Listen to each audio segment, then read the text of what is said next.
Bitcoin का chart मैंने open किया है जी। आज फिर एक लेटेस्ट अपडेट इसकी आज मैं आपके लिए लाया हूँ। कुछ दिन के बाद मैंने इसको ज़रा चेक किया है। इस वक्त बिटकॉइन जो है वो तकरीबन रेंज बाउंड हुआ है वीकली के ऊपर। अगर मैं देखूँ, डेली के ऊपर देखूँ, 4 आवर पे देखूँ, तो ये सारी सिचुएशन जो इस वक्त आपके सामने है ये काफ़ी देर से रेंज बाउंड है। 21,500 से आलमोस्ट अराउंड ये रेंज बाउंड है 20,000 के आसपास। ठीक है, तो इस वक्त जो सिचुएशन बीटीसी की नज़र आ रही है, आज सुबह से ये तकरीबन पिछली 3 से 4 कैंडल इसने 4 आवर्स की जो बनाई है और अभी ये 5 PM पे इसने एक दूसरी कैंडल बनाई है। मैं पाकिस्तान टाइम के मुताबिक बात कर रहा हूँ। तो ये यहाँ पे अभी भी ग्रीन कैंडल एक बना रहा है, लेकिन कैंडल्स बहुत वीक हैं। नॉर्मली जब 3 ऐसी ग्रीन कैंडल बनती हैं तो मोस्टली ये नीचे की तरफ डंप करता है, क्योंकि ये वीकनेस शो करती हैं 4 आवर्स के ऊपर। अब अगर मैं वीकली पे जाऊँ तो वीकली पे भी आप देख सकते हैं कि बड़ी माइनर सी एक कैंडल इस तरह की बन रही है, जो कि नीचे की तरफ भी उतनी वीक है और ऊपर की तरफ भी, यानी प्राइस नीचे और ऊपर एक ही जैसी तरह से जोर लगा रही है। तो इस वक्त बुल्स एंड बेयर्स जो हैं वो फाइट बैक कर रहे हैं, दोनों अपनी अपनी जगह पे कोशिश कर रहे हैं। मार्केट को ऊपर ले जाना चाह रहा है, को नीचे ले जाना चाह रहा है, लेकिन वॉल्यूम बहुत कम है, जिसकी वजह से मार्केट जो है वो एक तरह से रुकी हुई है। अगर मैं वॉल्यूम को देखूं तो वॉल्यूम इस वक्त आप देख सकते हैं कि सेल बहुत ज़्यादा हुआ वीकली पे। डेली पे अगर मैं देखूं तो वॉल्यूम नीचे जा रहा है, नीचे गया है, काफ़ी कम हुआ है। 4 आवर्स पे अगर मैं देखूं तो भी वॉल्यूम आप देख सकते हैं कि वॉल्यूम की लाइन अगर आप इस तरह से ड्रॉ करें तो वॉल्यूम जो है वो नीचे की तरफ गया है। ठीक है, मुसलसल, यानी यहाँ से अगर मैं ले लूँ तो ये इस तरह से नीचे जा रहा है। तो ये वॉल्यूम की सिचुएशन है। अगर मैं यहाँ पे एक ट्रेंड लाइन खींचूँ 4 आवर्स पे तो यहाँ से एक ये ट्रेंड लाइन बन रही है और ये एक तरह का हेड एंड शोल्डर पैटर्न भी बन रहा है। अगर आप ज़रा थोड़ा सा गौर कीजिएगा कि यहाँ से इधर, फिर यहाँ, ये इस तरह करके एक हेड एंड शोल्डर पैटर्न है जो शायद कंप्लीट हो जाए। अगर कंप्लीट होता है और ये यहाँ से ब्रेकआउट करता है और फिर इस रेजिस्टेंस को ये फॉलो करता है, ये एरिया जो है इसका स्पेशली, ठीक है, अगर यहाँ से ये ब्रेकआउट लेता है इस जगह से तो फिर ये ऊपर की तरफ जा सकता है और फिर आप कह सकते हैं कि ये तकरीबन जो है कुछ नहीं तो एटलीस्ट ये इस एरिया में आएगा। जो एरिया बनता है 23,000 का, तकरीबन 23,200 23,000 के करीब आ सकता है ये।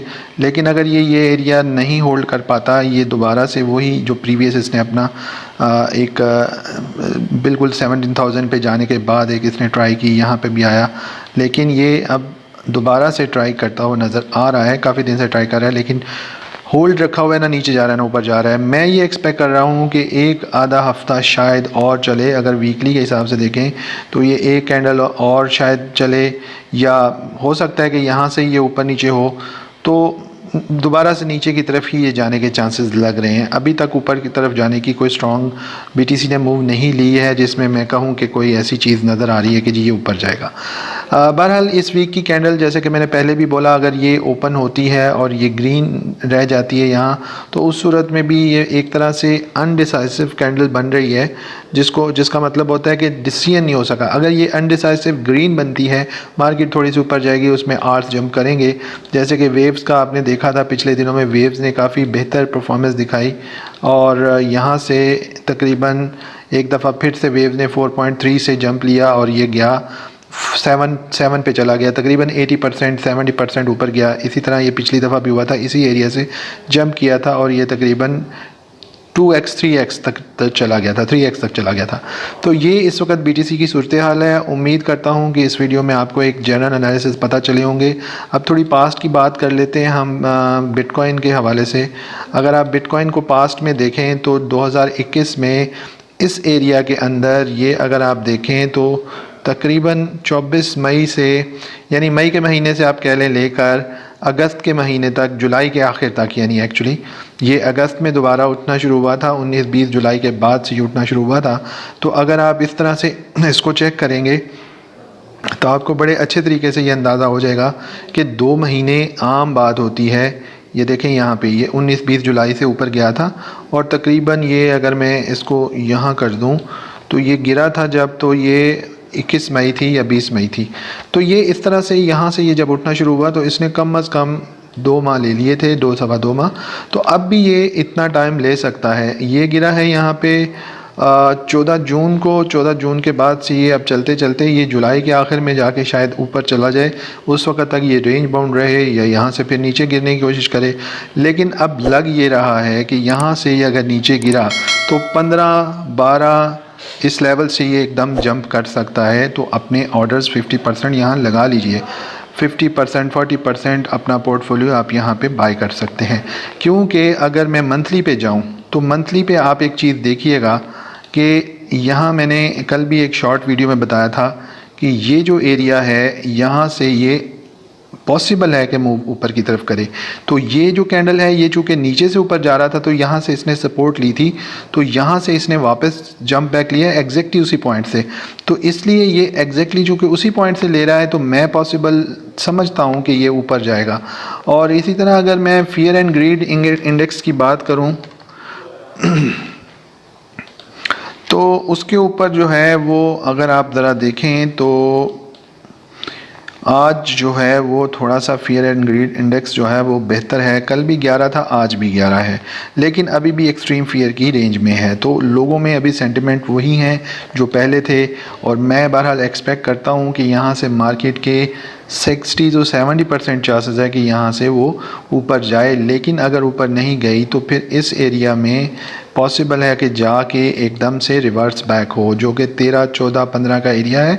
और इससे नीचे अगर जाती है तो फिर यहाँ अगर होल्ड नहीं करती तो ये इस एरिया को भी टच कर सकती है, ठीक है, जो कि तकरीबन 10-12 का एरिया बनता है। तो 10-12-10 तो मुझे नहीं लगता, क्योंकि ज़्यादातर लोग जब बोलना शुरू हो जाते हैं 10 पे जाएगा, 10 पे जाना मुश्किल है। 12 से लेके 15 तक का जो एरिया है ये इम्पोर्टेंट है। यहाँ इसकी चांसेस है एक विक लगे और ये फिर ऊपर चला जाए। लेकिन उस सूरत में जब यहाँ कुछ देर ये इस कैंडल से नीचे अगर रहे, इस ग्रीन कैंडल से अगर नीचे रहा तो ये पॉसिबल है कि नीचे जाए अगले 1-2 हफ्ते के अंदर। तो ये इस वक्त इसका एनालिसिस है। बाकी अगर आपको क्वेश्चन करना चाहते हैं वीडियो पे, आप मेरे चैनल पे वीडियो पे कमेंट करें। मेरे चैनल पे नया सब्सक्राइब करें और लाइक ज़रूर किया करें ताकि मुझे मोटिवेशन मिले। मैं आपके लिए रियलिस्टिक एनालिसिस लेके आता हूँ। ट्रेडिंग के ऊपर मैंने एक बड़ा ही अलग किस्म का कोर्स बेसिक से हर चीज़ स्टार्ट करके डाल रहा हूँ और अपनी मिस्टेक्स को मैं यहाँ पे रिवील करूँगा कि आप लोगों को पता चले कौन सी चीज़ें करने वाली हैं, कौन सी चीज़ों से बचना है। तो इंशाल्लाह एक और ऐसी ही अपडेट में मिलेंगे जिसमें कुछ और स्ट्रेटजीज़, कुछ बैक टेस्टिंग, कुछ पॉलिसीज़ इस तरह की जो बना के हम लेके चलें, जो कि क्रिप्टो में आप लोगों को ट्रेडिंग करने का मौका मिले और आप मार्केट ऊपर जाइए नीचे जाए आप उससे फ़ायदा उठा सकें। तो टिल देन टेक केयर, बहुत अपना ख्याल रखें। अल्लाह हाफ़िज़, बाय बाय।